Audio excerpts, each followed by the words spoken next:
Боже мой, пожалуйста, спасите. Они убивают себя, они погибают, они ходят повсюду. Их невозможно остановить. Их не дают спать с помощью газа, но газ контролирует их. Нам нужна помощь. Это нарушение условий содержания. Пожалуйста, помогите мне. Você já se perguntou até onde um governo iria em nome do poder? Durante o século XX, enquanto o mundo vivia sob a tensão da Guerra Fria, existiam lugares onde ninguém podia entrar. Laboratórios escondidos, documentos classificados. A União Soviética não era apenas uma potência militar. Por trás da propaganda e do controle estatal, havia experimentos que ultrapassavam qualquer limite ético. Alguns foram encobertos, outros negados, e alguns simplesmente desapareceram dos registros. Então hoje, você descobrirá os piores experimentos já atribuídos à União Soviética. E vai por mim. O último é, na minha opinião, o mais inacreditável deste vídeo. Seja muito bem-vindo. Caso você não me conheça, eu sou Lost, e caso você me conheça, eu também sou Lost.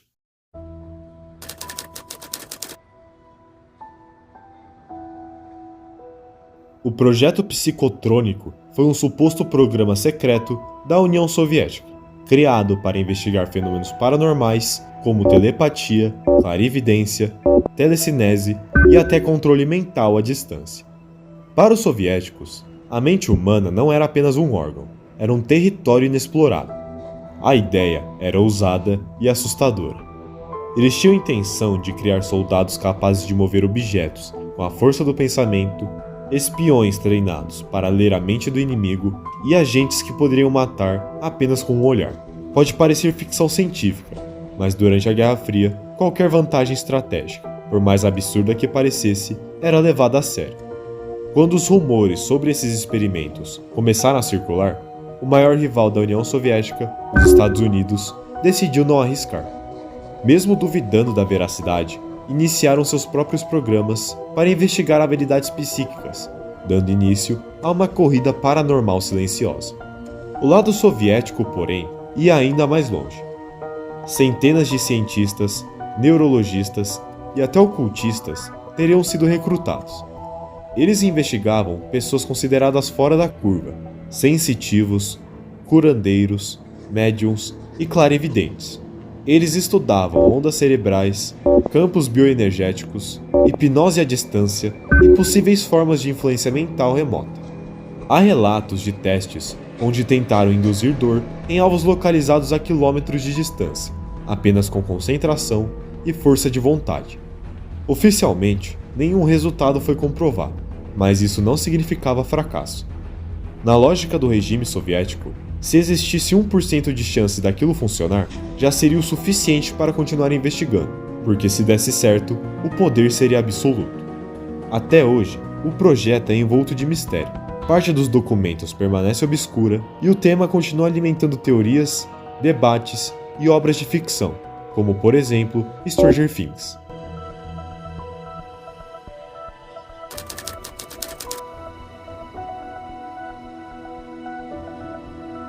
O Instituto Serbsky foi um dos centros psiquiátricos mais controversos da União Soviética.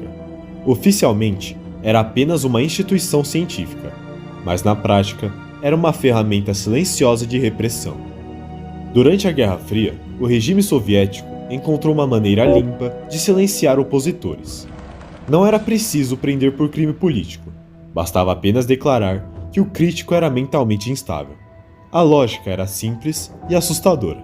Se alguém criticava o sistema socialista, o problema não estava no governo, mas sim na mente da pessoa. Dissidentes, jornalistas, ativistas, religiosos, qualquer um que ousasse discordar poderia ser denunciado, detido e submetido à avaliação psiquiátrica. E foi aí que surgiu um diagnóstico extremamente controverso: a chamada esquizofrenia lenta. Segundo essa teoria, a pessoa poderia parecer completamente lúcida, racional e funcional, mas apresentaria sintomas sutis, como obsessão por justiça, ideias reformistas ou crítica exagerada ao Estado. Ou seja, você poderia parecer perfeitamente saudável, mas se não seguisse a linha oficial do partido, isso já seria considerado um sinal de doença mental. Dentro do instituto, havia isolamento prolongado, eletrochoques, sedação forçada e aplicação de antipsicóticos em doses altíssimas, tudo à força e sem consentimento. Não era uma prisão comum, era uma prisão sem grades e um laboratório de destruição psicológica. Décadas depois, com a queda da União Soviética, alguns médicos envolvidos admitiram que sabiam que muitos diagnósticos eram forçados, alegando que apenas seguiam ordens ou que acreditavam estar defendendo o Estado.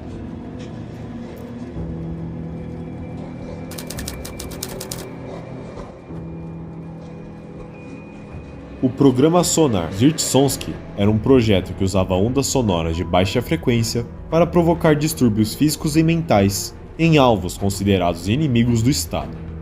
Parece até ficção científica, mas muito provavelmente foi isso que fez dar certo, porque ninguém acreditava. O conceito era usar frequências sonoras abaixo do limite da audição humana para interferir diretamente no sistema nervoso. Essas ondas, chamadas de infrassons, eram capazes de causar tontura, dor de cabeça, ansiedade, náuseas, distúrbios do sono e, com o tempo, um colapso psicológico completo. Mesmo que os ouvidos não ouvissem, o corpo sentia. Por serem inaudíveis, era quase impossível provar que você estava sendo atacado. Quem relatava isso era chamado de paranoico, instável, doente mental e até encaminhado para o Instituto Serbsky. Os alvos eram jornalistas, artistas, dissidentes políticos, religiosos e qualquer um que incomodasse o sistema. Em muitos casos, as vítimas enlouqueciam aos poucos, acreditando que tudo se tratava da perda da própria sanidade, quando na verdade estavam sendo enfraquecidas por um som que era impossível de ouvir. Mas antes de continuar, se você está gostando do vídeo, eu peço que você deixe seu like e se inscreva no canal para mais conteúdos como esse. Eu sou um canal novo e estou muito grato pelos resultados até aqui. Seu apoio será extremamente importante para mim. Mas enfim, continue com o vídeo.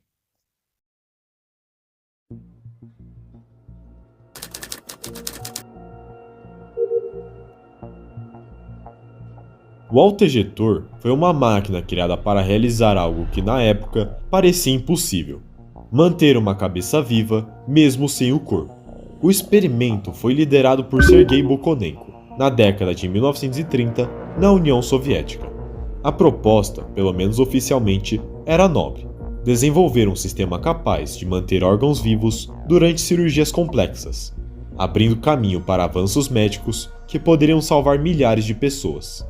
Mas a forma como isso foi demonstrado chocou o mundo. A máquina, chamada de autoejetor, funcionava como um coração artificial primitivo. Ela bombeava sangue oxigenado continuamente, substituindo temporariamente a função do coração e dos pulmões.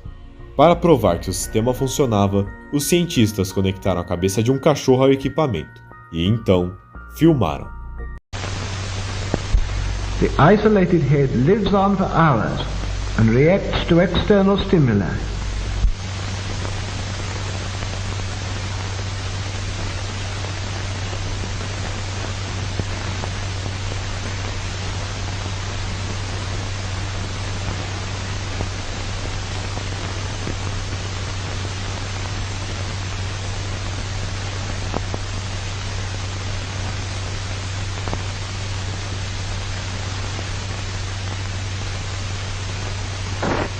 Nos registros, os olhos piscam, a língua reage e a cabeça responde a estímulos.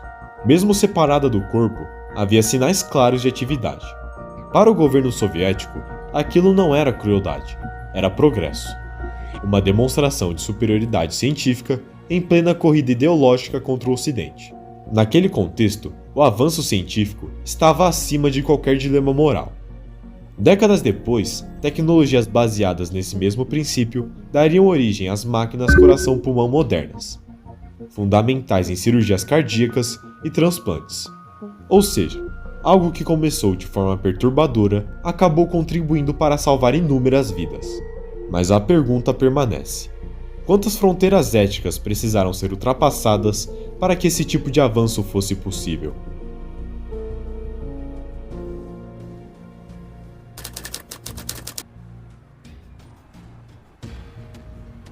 Ok, esse aqui, na minha opinião, é o mais inacreditável de todos. O chamado Projeto do Homem Macaco foi uma tentativa real de criar um híbrido entre seres humanos e chimpanzés. O responsável pela iniciativa foi Ilya Ivanov, um cientista respeitado na biologia soviética, conhecido por seus avanços em inseminação artificial, especialmente em cavalos. Na década de 1920, Ivanov decidiu ir além. Ele acreditava que seria possível cruzar humanos com grandes primatas. O objetivo declarado era científico: provar de forma prática que o ser humano era apenas mais uma espécie dentro do reino animal, enfraquecendo visões religiosas e filosóficas tradicionais sobre a excepcionalidade humana. Primeiro, ele tentou inseminar chimpanzés fêmeas com material humano, e os resultados foram negativos, mas ele não parou. Diante do fracasso, Ivanov tentou inverter o experimento, buscando mulheres humanas que pudessem ser inseminadas com material de primatas. Há registros de que ele achou voluntárias em colônias na África Ocidental, algo que, mesmo para os padrões da época, já levantava questões éticas profundas. Para o azar de Ivanov e para a sorte da humanidade, o plano nunca foi concluído. O primata que seria utilizado morreu antes que os procedimentos começassem. O projeto acabou sendo engavetado e anos depois, o próprio Ivanov foi preso pelo regime soviético, acusado de praticar ciência burguesa e acabou sendo exilado. Mas o impacto simbólico permaneceu. O experimento escancara até onde a ciência pode ir quando deixa de ter limites éticos claros. Não era apenas sobre biologia, era sobre controle. Controle da natureza, controle da vida e controle da própria definição do que significa ser humano.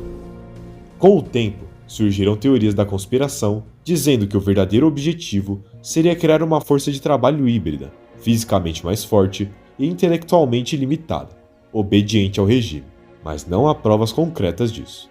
E para você, qual desses projetos foi o mais bizarro? Deixe aqui nos comentários. Muito obrigado por assistir até aqui. Lembrando, caso você tenha gostado e quer mais vídeos como esse, deixe seu like e se inscreva no canal. Seu apoio faz total diferença.